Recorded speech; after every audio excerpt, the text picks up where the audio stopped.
Hello, welcome to the James Cooley Show. It's your life, and I tell you, just so happy to be here today. We got an absolutely fantastic show, and this young guy has been on the show a couple of times before, and it's always a pleasure having him on because I get an opportunity to learn so much about what he's doing and how these office spaces with all the flowers and the walls look so beautiful. So I tell you what, Michelle, before we start, I want to bring the radio group in with us, and we're gonna sync everything up. So Kevin, let's do it. It's Your Life is sponsored by James J.C. Cooley. Life is a series of circles and cycles, phases and stages. These are your experiences that teach you the lessons of life. You can either ignore them or embrace them. Welcome to the James Cooley Show. It's Your Life. James is a motivational speaker, author, military veteran, and founder of the James Cooley Foundation. James is here to equip you to strive for greatness and to overcome adversity. It's time to get equipped today for the challenges of tomorrow. Now, here's the host of It's Your Life, James Cooley. Hello, welcome to the James Cooley Show. It's Your Life, and I tell you, we got an absolutely fantastic show coming your way today. And whether you are watching on E360 TV, YouTube, over 25 other different methods, KCBQ, AM 1170 The Answer, FM 96.1. If you listen, I tell you what, if you want to be part of this great conversation, all you have to do is just you can call into the radio station at 1-866-577-2473, or I tell you, you just go to the comments on wherever you're watching it at, and you can ask this great guest of ours any question you want to. I want to introduce you guys again to Dr. Michelle Denise Cooley. How are you doing today, Doc? You forgot my first name? Anyway, hi audience. I'm doing great. I'm really excited about the guest today. As mentioned before, he was a previous guest on our show. He brought a lot of information, a lot of, just, I would say, joyful tips and basically his craft, his profession, what he does. And a lot of people don't know about that. So we're really, really, really looking forward to this. What do you think? Well, ever since we had him on the show, I think early this year, last year, every time I go into an office space or a building, I'm looking at the walls and see how the plants are. I'm looking all over because he got me locked into this now. And I believe that audience, once you get an opportunity to know this young man right here, you're gonna understand that his company, especially in San Diego, and a lot of other different areas as well, states, that's what he do. That's what he do. So Michelle, I'm so excited about getting this show started. Can you start it? Can you please tell our viewers and our listeners the title of the show, the purpose of the show, and introduce this great guest to our listening audience? Oh, most definitely. So the title of today's show is called Designing the New Workplace, and is getting to know the owner and president of Good Earth Plant Company, Inc., award-winning workplace greenery expert, green roof and living wall designer, certified landscape professional, and speaker, Jim Mumford. And we're going to talk about the mission statement of his company and how people's lives are enriched with plants, and why moss walls have become the single most popular green design element. And also, most importantly, we're going to talk about the health and wellness benefits of plants. So let me give you a little information about our guest today, Jim Mumford. He began his career in 1977 with the opening of Good Earth Plant and Flower Company, a flower bucket stand in downtown San Diego. Today, Mumford is a thought leader in expanding the potential for bringing the living world of plants into our everyday lives to experience their positive aesthetic and environmental benefits. His company's mission statement: we enrich people's lives with plants. He's an award-winning workplace greenery expert, green roof and living wall designer, a sought-after speaker, and a recipient of multiple awards. He's a certified landscape professional, accredited green roof professional, and a licensed contractor. His award-winning client projects include green roofs for universities, hospitals, and private homes, living walls for shopping malls, hotels, biotech companies, and major office complexes, moss walls for the world's largest tech companies, and edible walls for restaurants. He's frequently featured on local and national news media. The James Cooley Show, It's Your Live, welcomes Mr. Jim Mumford back to the show. Welcome back, Jim. How you doing, my friend? I'm doing fine. Thank you very much. And a couple parts of your intro I really loved. You called me young twice. Well, you know, hey, man, you're a young man, man. Yeah, Look okay. at you. You're a young man. I appreciate that. How you doing today, man? You know, other than feeling a little old sometimes, business is a blast. We're having a good time. We're expanding. We're growing. Our clients love what we do. It's not like I'm selling widgets or used cars. We're selling plants and nature. And you know, when people come out of the office to see what we've installed today, they're always thrilled. So it thrills me to do what we do every day. Jim, you got me hooked every time I go into a place or mall. And I'm looking at the walls. I'm looking, especially they got greenery there. I mean, all of that comes from you. Can you tell our listeners and our viewers, explain to them what exactly a green roof or professional landscape and a living wall designer's job? What does that do to your space? You're talking a couple of different things, but there's a term that I use that's really a mouthful. It's hard to say sometimes. A building integrated vegetation, and essentially that means at this point we've been putting plants on the floor in pots for years and years and years. And then we went up on the roof, started doing rooftops, and then I discovered living walls. And we started doing the walls, and now we're doing ceilings. And so at this point, there's not a surface in a building or on a building that we aren't impacting with plants. And that's essentially it in a nutshell. We design the work, we install it, we maintain it on the back end. That's in a nutshell. Yeah. So can you tell our viewers about Good Earth Plant Company and why you started this particular business? Oh goodness, I need a job. Wasn't any more challenging than that.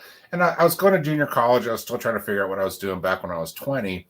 And it just happened to be that the employment office of the school I kept going to, the gal got to know me a little bit. I went in one day and she said, "Hey, my sister's boyfriend's cousin's uncle or something has this plant shop downtown San Diego. Would you be interested?" And I thought at that point, you know, I kind of like plants, and nobody goes downtown San Diego, but that'd be intriguing or different anyway.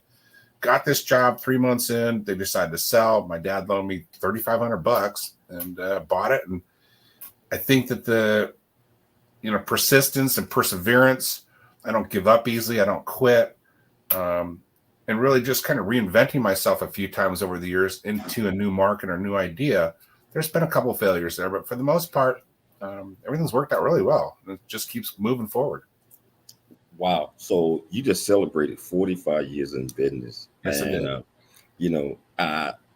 what keeps you excited, coming up with new ideas and doing all these things, because you continue to grow and grow and grow and grow?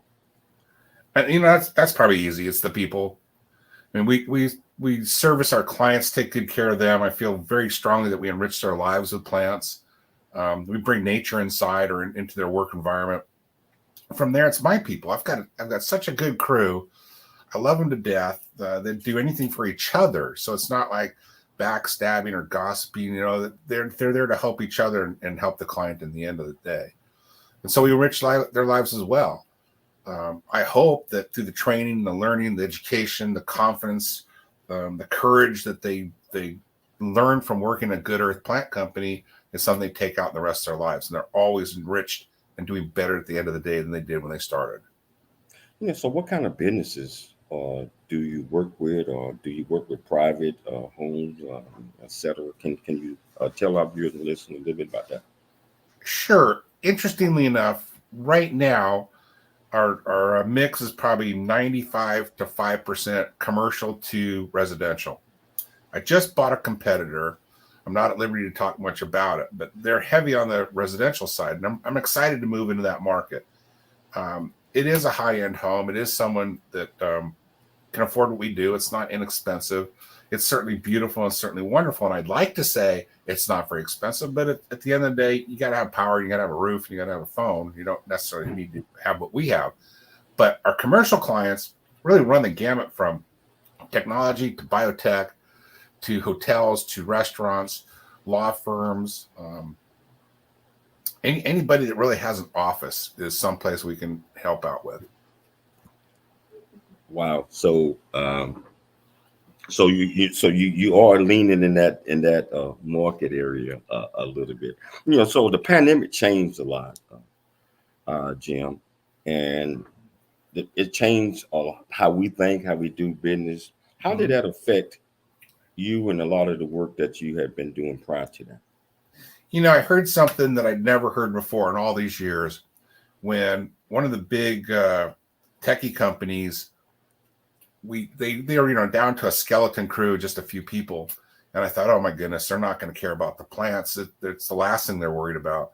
And honest to goodness, thing I heard was, no, the plants are really important to me. It's the only thing living on the floor that I'm working. So they took on a new prominence, a new importance from not just a plant in the corner, but a living, breathing thing that somehow the lone worker on that entire floor was able to relate to. And so from that perspective, I gained a little bit more appreciation for what we do in a commercial setting. But other than that, it didn't affect your businesses or the way that you operate. Well, that was one answer to the question. We really, when the pandemic first hit, I was lucky enough, I interact with colleagues across the country all the time. And I'm in a roundtable group, and I started hearing right away that Seattle was shutting down, then San Francisco was shutting down, then LA was coming down the coast. I go, holy crud, San Diego's going to shut down. So I told my people to water for like they weren't going back for a month, and take care of the plants like they're not going back for a month. So for a period, the very early days of the pandemic, when no one knew what they were going to do or how they were going to do it, we actually extended the service time and kept things alive. They weren't as good as if we're there every other week, but that changed a little bit of perspective there as well. The importance of plants in the workplace, a little bit simpler way of doing things. I absolutely took care of my people. We followed all the guidelines for COVID that we possibly needed to or could. There's a little bit of time that I was providing my employees toilet paper, which I don't think you could have guessed 5 years ago or even a year ago how much they would appreciate a big bag of roll of toilet paper. Now, I mean, that's not something I would have thought about. But I'll tell you what, Jim, what we got to do, we're going to take a station break, but we're going to come back and we're going to pick up this conversation. And we're going to continue to march on because we got a lot of stuff that we want to talk about. And if you want to be part of this great conversation, all you do is just go to the phone, dial 1-866-577-2473, or just go to the comments portion and ask this great man any question you want to. We'll be back shortly after the break. It's Your Life. I'm Dr. James J.C. Cooley. There's more stories of greatness to help you overcome adversity coming up on It's Your Life with James Cooley. Hi, I'm Todd Pierick, the producer of The James Cooley Show. Courage. It's Your Life. Valor. Experience. The values that make veterans are the values that make veteran businesses America's #1 choice. Veteran business owners throughout the nation are ready to connect.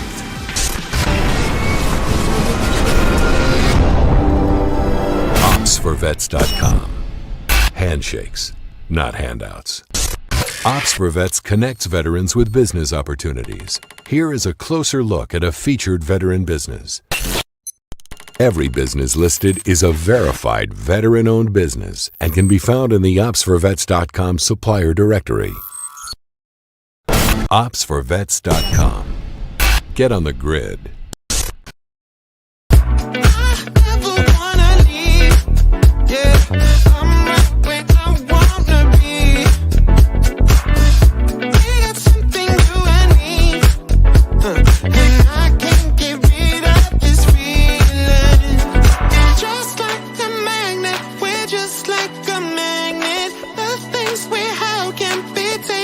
For granted, now I know that it has always been you.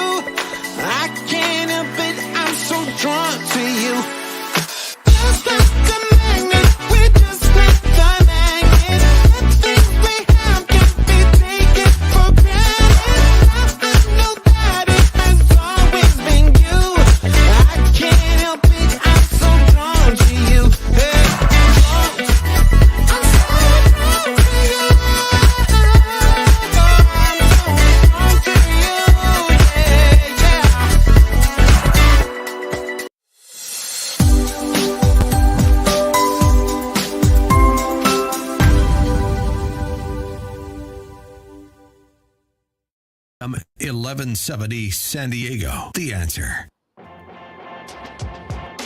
Life is a series of circles and cycles, phases and stages. These are your experiences that teach you the lessons of life. You can either ignore them or embrace them. Welcome to the James Cooley Show. It's your life. Dr. James Cooley is a motivational speaker, author, military veteran, and founder of the J.C. Cooley Foundation. Dr. Cooley is here to equip you to strive for greatness and overcome adversity. It's time to get equipped today for the challenges of tomorrow. Now, here's the host of It's Your Life, Dr. James Cooley. Hello, welcome back to the James Cooley Show. It's your life, and I tell you, I just enjoy chatting with Jim and all the things that he's doing. And Gail, hey, how you doing out there, Gail? Gail, you're right. You have to really like someone to send them toilet paper during the COVID shortage, because you if you look was watching television, you see how big of a mess that became at the supermarkets and then at stores and etc. So I like that comment, because you really have to like people to do that. So if you want to be part of this conversation, come on now. 1-866-577-2473, or do what Gail is doing. Just go to the comments, wherever you're watching it at or listening to it at, and just ask Jim any questions that you want to. So, hey, Jim, the work from home trend has settled down, and now we're back to kind of like a hybrid workplace. People are using office and workplaces, and also they're doing a lot of different studies. What are you seeing as the top trend in coming into that type of environment? Oh, I'm not sure I'm qualified to talk about a top trend. I can certainly talk about what we see or are experiencing. When people were stuck at home more and more, they got more and more into indoor plants. And so all of a sudden, people that have been maybe a small-time plant enthusiast or not a plant enthusiast at all became a big one. And so plants have come into the marketplace in a way I don't think I've ever seen. And certainly there's a design trend that started, I'm going to say 5 years ago, and is now playing out left and right. It's called residential. So it's that combination of a residential interior design and a commercial interior design. And what has evolved from that is exactly how it might sound. Is the design is meant to not create this huge separation between your home life and your work life. If you're only working 3 days a week in the office, then you want it to be much more comfortable, much more home-like. I don't think anybody's going to be fooled that they're at work and think they're really at home. But that combination helps kind of calm you down a little bit, maybe. And, I think space is more important these days. And so how the designers are using the space is critical, which is why I think living walls have come into much more play, because it doesn't take up floor space. But yeah, I think the hybrid office is a true thing. Some of the offices are fairly empty. Some are almost completely packed again, and everything in between. Yeah, But go ahead. I say, but the importance of nature seems to be more important than ever. So how is this affecting your workspace with the people that's doing all this great stuff for you? My personal workspace at the office? Well, I'm talking about your company. I mean, I'm talking about the hybrid. I'm talking about the hybrid. Yeah, the hybrid office. So once upon a time, it was the sea of cubicles, the old cubicle after cubicle. And then the designer said, we want open space. And so then there was all this open space. Well, that's really hard to concentrate and have some quiet time in. So what I'm seeing now is a lot of hoteling or shared space, or even phone booths, or even pods or cocoons where people can create or go to a space that's quiet so they can get on the phone and be able to concentrate. And so that's I think the trend I'm seeing the most. It's not quite like the old days when ping pong tables were coming in. It's really more collaborative space. I think that's the most important thing about working face to face, is how can we get in the same room? The rooms are bigger. The cubicle, it used to be how tight a space can we get every worker into, an 8-foot by 10-foot cubicle. Now they say, no, we want open space. We want the room to be able to spread out. We don't want to have to be breathing on each other. So I think that's the change we've really seen in what we're doing. Yeah, so we got a question right here from Fire and Life International Ministry. What is the best plants for a small workspace that produces oxygen? So I'm going to try and make this a short answer. There's no one plant that does better than the other ones. I think the most important thing is to pick the right plant for the space so that it's thriving. Plants, as they grow, are giving off oxygen, pulling in carbon dioxide. They also clean some of the volatile organic compounds out of the air, toxins that we're breathing, benzene and formaldehyde. But it's a whole lot of that work is going on in the root zone, not so much in the leaves. So unless you've got an HVAC system or a vent or something blowing through that root zone, and there are living walls that do exactly that we work with. The productivity is not that great, or the efficiency is not that great. So I'm going to go back to my original part of the answer. The best plant that grows in your space for the light that you're thriving, that's going to put off the best oxygen and suck up the most carbon dioxide. Wow. So on your website, you talk about, and I really don't know what this is, biophysics. What is that, and how are plants involved in this?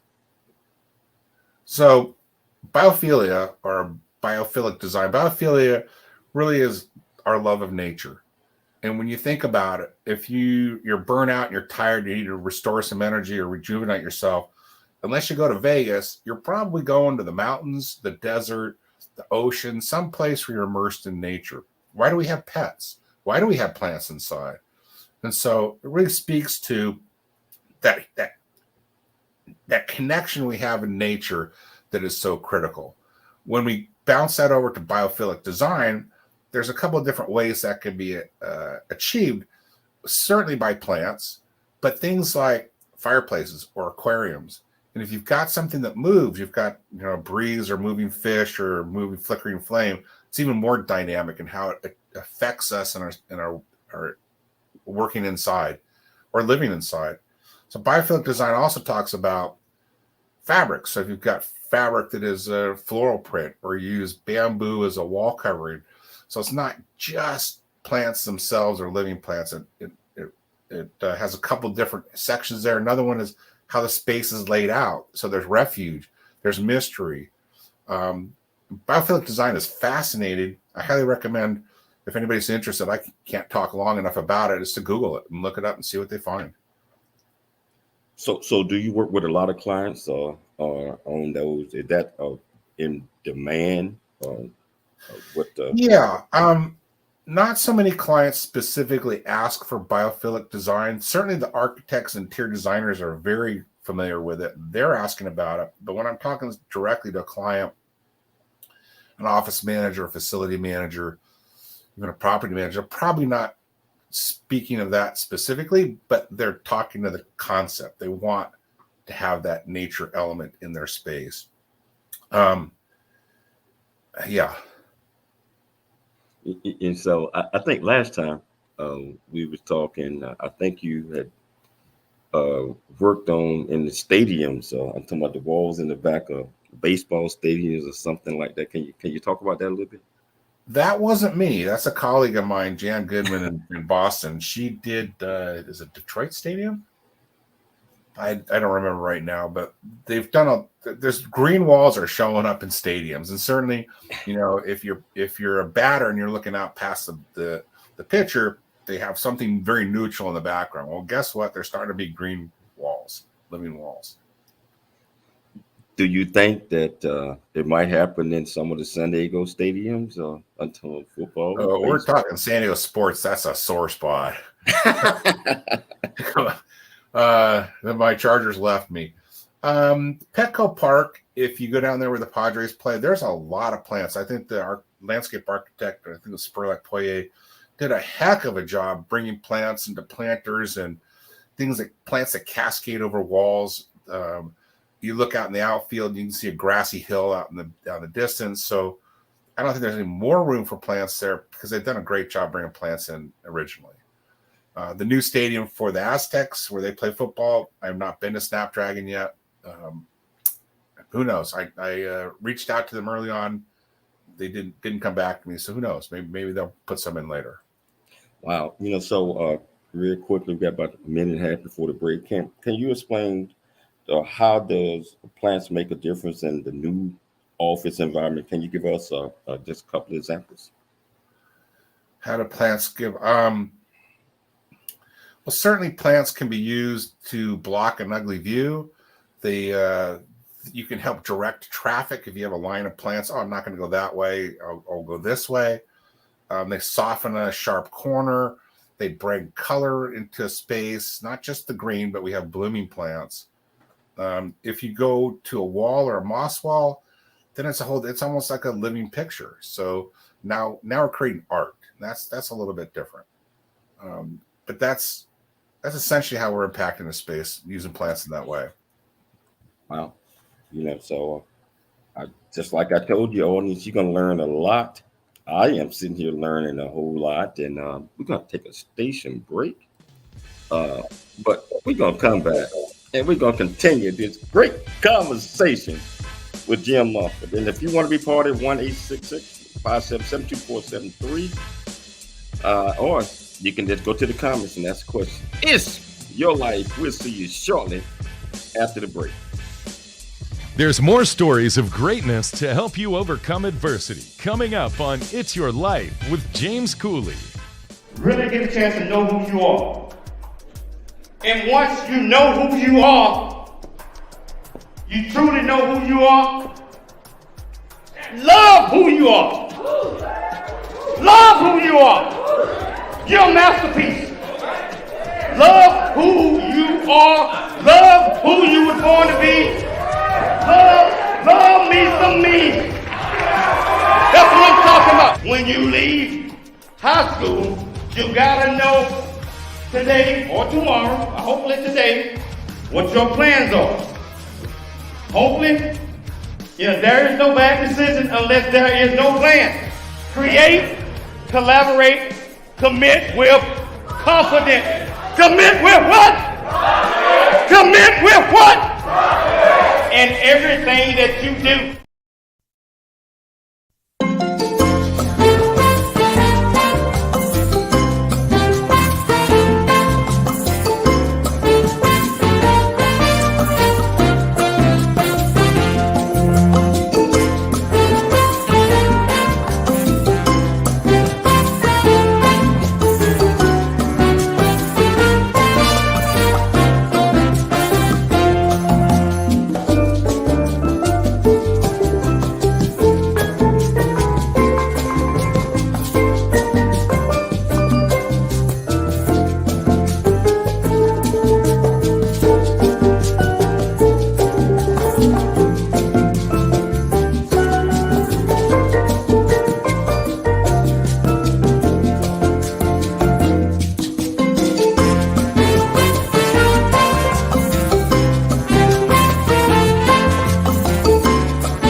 Phases and stages. These are your experiences that teach you the lessons of life. You can either ignore them or embrace them. Welcome to the James Cooley Show. It's your life. Dr. James Cooley is a motivational speaker, author, military veteran, and founder of the J.C. Cooley Foundation. Dr. Cooley is here to equip you to strive for greatness and overcome adversity. It's time to get equipped today for the challenges of tomorrow. Now, here's the host of It's Your Life, Dr. James Cooley.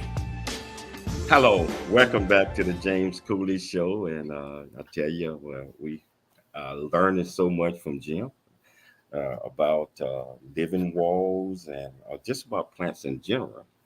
And I want to pick it up again with talking about these living walls. I know we spoke about that a little bit earlier, but I think you do a lot of big projects with living walls. And can you explain to our listening audience again, what is that and what type of projects you do as it relate to that topic? Sure.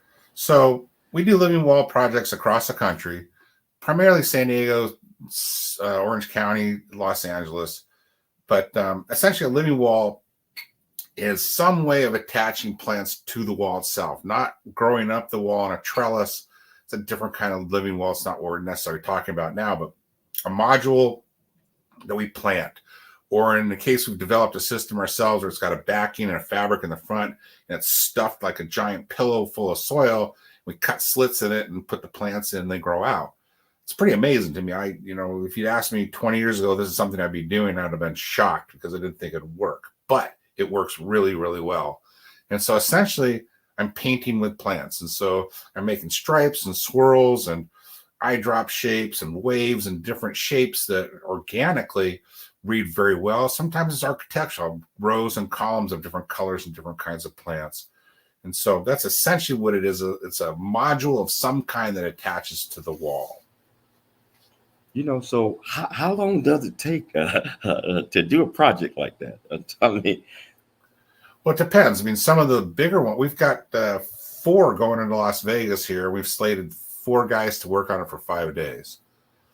So it really depends upon the size. Some of them go up pretty fast. I'm talking a 5x8 that goes in your wall. I could probably knock that out in well less than a day. And there's different ways of doing it. There's also an angled tray that will attach the angled tray to the wall, and the plants just sit in pots on that, basically facing out. And that'll be instantaneous. It'll get coverage completely right away. And that goes up as fast as I can screw these trays into the wall and then put plants in it. So a couple hours. Wow. So these are actually live plants, right? Yes. I look at myself, and I hate to almost admit this out loud, but we do a lot of replica plants, otherwise known as artificial. And I look at who we are, the company that we are. We're solution oriented. And so I'll have a company or client or an architect come to me and say, hey, we don't want to have to put any light in there. We don't want to have to water it. We don't have to maintain it. We want the look. And then there's 2 options. One would be replica or artificial. And the other one are the moss walls we're working with. And so 2 very different kinds of looks. Moss is technically preserved. It's not living. You can't, yet to be able to grow moss on purpose anywhere. And so we use these. There's 6 different kinds of mosses and probably 31 flavors of colors. And so now we're making really pretty designs. And that is very much like painting with moss. Different textures, different depths. When it comes to the living walls, it depends upon whether it's inside or outside. Outside Southern California, it's all succulents for the most part. They're colorful, they're textural, they're really cool to look at. They do really, really well. I can't do those much outside of Los Angeles, San Diego, Orange County. Inside, it's typical house plants. And I've had designers go, hey, I don't want to see what my grandmother had in her kitchen when I was little. And I'm, well, first off, what do you got against your grandmother? But secondly, the plants that have been growing inside people's homes for the last 50, 60 years are really what we're limited to, because those are the ones that thrive. If you ask me to bring a living wall in with some very unusual plants in it, then I probably have to add a whole heck of a lot more light, and that becomes problematic from an energy use, and it increases the heat to something just not going to be successful. So we stick with houseplants. They do very well. So when you're working with companies that want the live plants, do you guys help them build an irrigation system and the lights, or they do all that separately from you all? I try to stick in my lane. I'm not a plumber nor am I an electrician. I know what I need, so I'm able to advise their team, whether it's a general contractor or the architect, interior designer, on what I'm going to need, how much light I really need to grow a plant with. How some systems, if it's small enough, we just basically hand water. If it's a great big huge wall, that becomes problematic. You want to have it irrigated. If we bring water to the top, I've got to have a drain at the bottom, because you never know that 3-day weekend when the valve gets stuck open, they flood out floor after floor after floor below them. So we have to have a drain system of some kind. As far as the lighting is concerned, again, we can tell them how much light, the quality of the light, because it's not just the type of light, it's the intensity, and it's the full spectrum. So they're getting light that'll grow plants. And again, that's something. I'm not an electrician. We don't do that. We just tell them what we need. Yeah. So what are the benefits of a living wall? Well, plants in general. I mean, there's all kinds of things.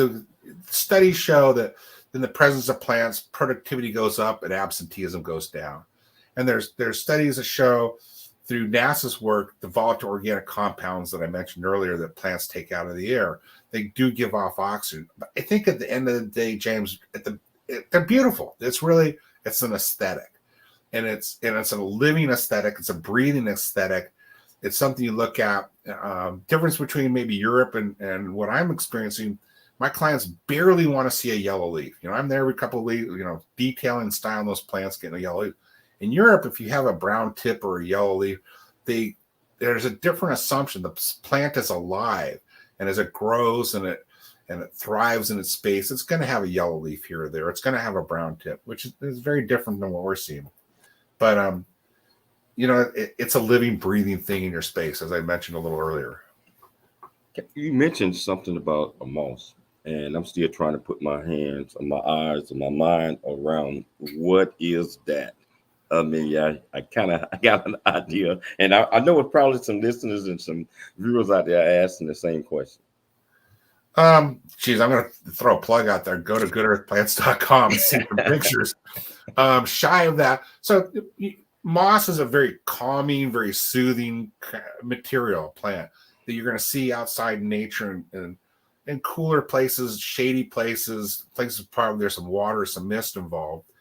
And so take that aesthetic and color it a couple of different kinds of green, have a couple of different kinds of moss. Some mosses are kind of mounded up.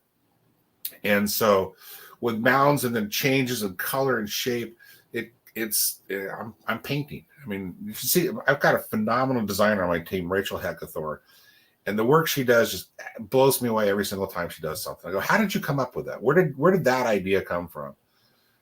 We're also starting to mix in, we get preserved plants. And so like a fern leaf that's preserved, we mix that in with the rest of the moss. And I've got things coming out of the wall. So it's really using preserved plants. They're preserved with glycerin, so they're safe. They don't like the rain. They don't like the sun. These are things that go inside. But when I started seeing that, I couldn't believe, again, 20 years ago, I said I'd be doing living walls and planting things into fabric. Oh, that's crazy. I don't do that stuff, but now we really do it. 10 years out of moss walls, what the heck are these things? And now they're so beautiful, I can't believe I never did them. Wow. Okay, yeah, I got a question for you, and that's interesting. If there is such thing as a green thumb or a black thumb, first of all, explain what that is. Well, the term green thumb has been around for a long time, and essentially it talks about somebody that's good with plants. The way and it goes back a long way. The way you get a green thumb is you're using your fingers to like pinch the ends of plants out, because some plants you pinch the ends off. That's how they thrive. You get them bushier and fuller by pinching off that end. When you get a little chlorophyll underneath your thumbnail, guess what? It's green. So now you got a green thumb. Black thumb refers to really somebody who's just a plant killer. I mean, I don't know how to say it any simpler than that. There's a lot of folks out there that love plants. They just either don't have the patience or the wherewithal to take care of them. And so we're there to help them out the most, probably. Wow. One of the things that we talked about last time I was excited, and then I know that your company, you guys do this, is the green roofs. Where I have been up, since the show, I have actually been on a roof a couple of times, and it's all green and beautiful.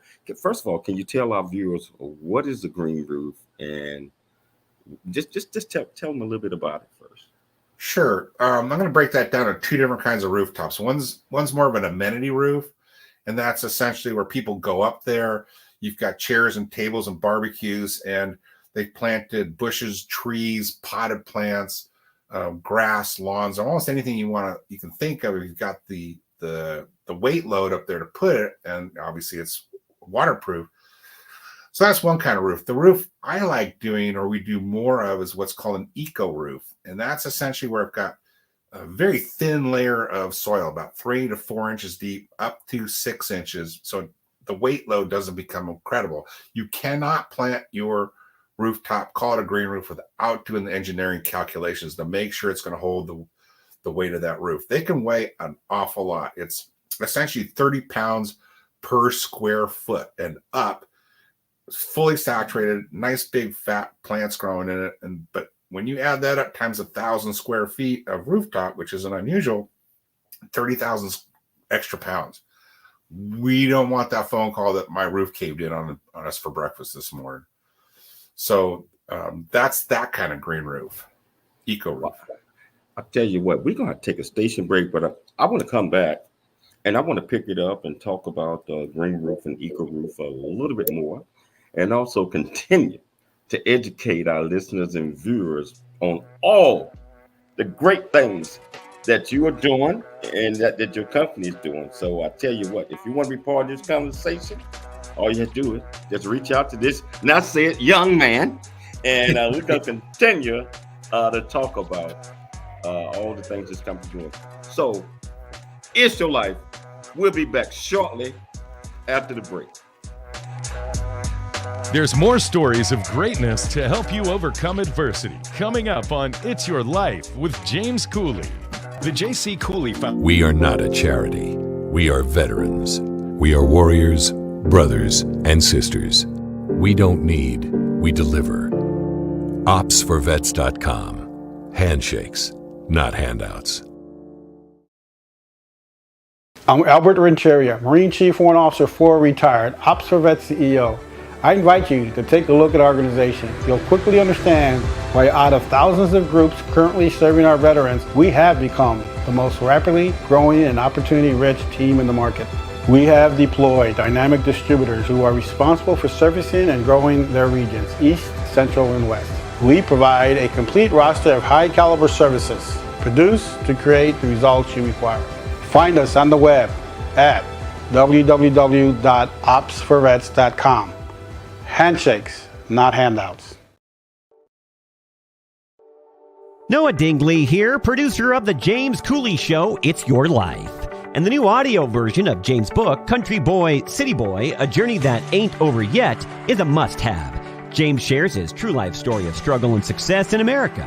It's both a cautionary tale and a roadmap to achieving the American dream. Get the new audio version of Country Boy, City Boy, A Journey That Ain't Over Yet by James Cooley on Amazon.com or wherever audiobooks are sold.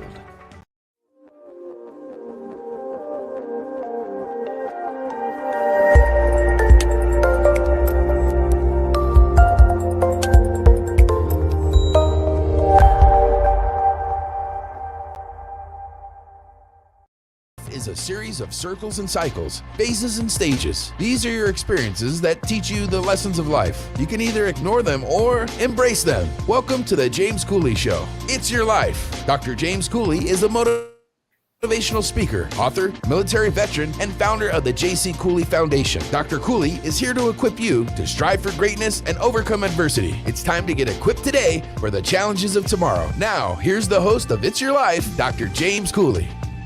Hello, welcome back to the James Cooley Show. It's Your Life, and it's an absolute pleasure, sitting here having this conversation with Jim, and just learning all about plants. I like plants. I'm talking about the little ones that you have in the house, but man, they die on me all the time, Jim. Because I don't know what I'm doing with them, and I've been told you have to talk to the plants sometimes, but yeah, I don't know if that's how it is. But Jim, we were talking about green walls and rooftops and etc. How expensive is I'm talking about a big building with a big old gigantic green roof and with the tables and chairs out there? They look beautiful, but it doesn't look like it would be cheap. Well, if we're talking Walmart size, it's probably $1 million. Oh, yeah. Costco size. For a two-car garage, $25,000, $30,000. It's not something you're going to do on a whim. And one of the first things when somebody reaches out to us, hey, we want to put a green roof on our garage roof, I'll ask why. A lot of times that I'm seeing, it's two different stories, and so the upper story is I'm backwards on my camera here. Upper story is looking down over the lower story, and it's kind of an ugly view looking at a roof. So they want to put plants on their roof. Sometimes it's for the ecological benefits. Green roofs will not only cool your building down, so you're using less electricity, but it also makes your roof last longer. So theoretically, instead of being a 10, maybe a 15-year roof, it's a 20, 30-year roof, maybe even 45 years. Big deal in San Diego these days is rainwater. So it used to be rain hits our roof, goes down through the gutters as fast as possible and out to the ocean. Well, they found that was taking so much dog dew and oil from the streets and every other piece of crud that's out there or chemical that's out there out into the ocean, and it was causing trouble. So a green roof will hold on to 60 to 70 to 80% of the rainfall. So it holds on to it up there in your roof. What it releases later in the day, very, very slowly. So it's much more manageable. And I think the next big reason I love a green roof for home, and that's biodiversity. And so my office, we did our first green roof there, 15 years ago now. You look, I'm in an industrial area, San Diego, and Kearny Mesa, you look out across the rooftops and it's all asphalt and black roof and just ugly mechanical on the roof. We're a little spot of green. And so those butterflies flying through, hey, there's a place to land. So it does attract birds and bees and butterflies. And so if you say the more we develop and the more we build out, the less space nature has to take hold, then a green roof becomes much more important. And I love that aspect, because I do see we've got milkweed up there, so monarchs are coming through all the time. I try to plant things that create food or a refuge for the birds. And so birds, bees, butterflies, I love them all. Wow. I want to talk a little bit more about the Good Earth Plant Company.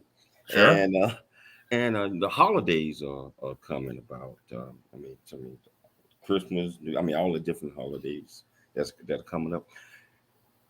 Is your company receiving any special requests for like planting or whatever for the holidays? Yes and no. Once upon a time, I started as a florist, and so we kind of inherited through that until I reinvented myself a couple times since then. Holiday decor. We found that holiday decor, it stresses my team out hard. We're already very, very busy. My colleagues across the country, they have huge holiday decor parts of their business. It's just not something we've embraced that much, so we outsourced it this year. So that part's really easy. However, what are we up to? About 2,500 poinsettias are going out this week, which is a lot of points. And they're big ones, they're colorful ones. So a lot of poinsettia sales. I think the thing that impacts us the most is we've got 5-day routes. And all of a sudden, for a couple of weeks, people aren't really in the office so much. And now we're trying to do a 5-day route in 3 days. So there's an impact from the plant care perspective. But obviously, the poinsettias are just all over the place. So we're caring for them as well. Wow. So a minute ago, I had kind of mentioned something to you about me, about my plants, what I have that they don't survive. You have, just like you mentioned earlier, since the COVID, the pandemic, and people have been buying a lot of plants and doing the in-house with the plants. What are some of the best care advice would you give to our listeners, our viewers that probably got a lot of plants in the house and they don't know how to take care of it, and the different type of foods or water, the wind, the light? Can you explain some of that? Sure. I think the most important thing to do is pick the right plant for the right place. When I used to have a small retail shop, I always ask the customer, I go, do you want to pick a plant and I'll tell you where it grows? Or do you want to pick a location and I'll tell you what grows there? So I think the right plant in the right spot is most important. I'd also go with plants like anything else. And I don't want to bash Home Depot, but they sell three poinsettias for $12. Heck, the ones I get, I pay $12 for. So the quality is there. I can see the quality, and I know they're not going to last as well as ours do. And so there's absolutely a difference in quality of plants. You hold them up side by side, the layperson's not going to notice that. I'm going to know the difference. Here's a really important thing. Fungus gnats are one of the most annoying pests that we deal with. Invariably, they come in on poinsettias from whatever big box, large retailer. They don't fumigate their soil as well as they used to because it costs more. And so now you got fungus gnats being introduced to your office, your home, and they're super annoying. Right plant, right place is probably light. And so you want to choose what works well for you. Most homes, unless you're right in the window, are really, really low light. So you start to limit yourself what you can work with. From there, imagine that if you're in, basic biology, a plant gets a ton of light. Outside in the full sun in July, it's 10,000 foot candles of light out there. Light is measured in foot candles. You come inside, and it's maybe 50. So imagine going from 10,000 to 50. It's a huge shift in how plants biology works. And very intuitively, hopefully you understand, much less water. It's not growing very much. Don't give it a bunch of water because then you're going to rot it out. And it doesn't need a whole lot of fertilizer. Almost any brand of fertilizer is fine for a plant. You definitely want to use it maybe half strength because they want you to use it up faster than you need to. And it's not going to fix something that's already gone downhill. So fertilizer is important down the road. It's certainly any plant's going to have enough fertilizer in it for at least 6 months. Right now, we're not fertilizing much at all. In my commercial offices, we fertilize 3 times a year, maximum 3 times. So it's just a little bit of extra nutrient. As the plant gets older, it uses up the soil. What soil it's used up, it's taking the nutrient out. So you got to add a little bit back in there. But unfortunately, folks say, hey, if I give it more food and more fertilizer, it's going to fix it. Probably not. And maybe even make it worse. Wow, man, we probably down to the last 2.5 minutes of the show. Man, 45 years, that's amazing. That's an accomplishment. Jim, where did you see the Good Plant Company in 5 years from now? I'm still having so much fun. And I don't like the word retire. How about ease off the gas pedal a little bit, be a little less involved. I've got a phenomenal team. We got a great culture at the office. I embarked on a 2-year plan. We're about a year into it to automate the company. And so everything we do from work orders to purchase orders to proposals, et cetera, is all automated now. And it's very expensive and very time consuming and it racks my poor little brain left and right. But by this time next year, that process should be complete. Where are we in 5 years? I imagine we're going to be busting butt. I mean, we're hiring left and right. There's more of a demand these days. We're getting smarter in how we talk to and reach out to our clients. And in 5 years, I hope I'm sitting on a beach somewhere hanging out with you, having a Mai Tai, and all I got to do is bring up a report on my computer and go, oh, yeah, everything's good today. Let's get another one. I tell you what, let's do that. Hey, how can people get in touch with 30 seconds list? How can they get in touch with you or get in touch with the Good Plant Company or potential clients or et cetera? Sure. GoodEarthPlants.com. So good, as in really good, great plants, or Good Earth Plants, and plants is in plural. .com takes you to the website. You can see all kinds of pictures, all the different things we do, and reach out to us from there. GoodEarthPlants.com. Wow, Jim, I want to thank you so much for taking the time to come on the James Cooley Show. It's your life. You got to have you again. Have you again. There'll be something new right down the pike a little bit. Bring me back. Yeah, so I just want to say thank you. We'll have you again. I'd like to thank KCBQ. Kevin and Todd and all of them are doing great things. I'd like to thank my executive producer, Michelle Cooley. Most importantly, I'd like to thank our listeners for taking the time to tune into the James Cooley Show. It's your life. We'll be back tomorrow, same time, same place. Remember, dream big, think big, be big at everything that you do. It's your life. We'll see you tomorrow, same time. Thanks for joining us for the James Cooley Show. It's your life. To learn more about Dr. James Cooley and how you can support the show or become a guest, visit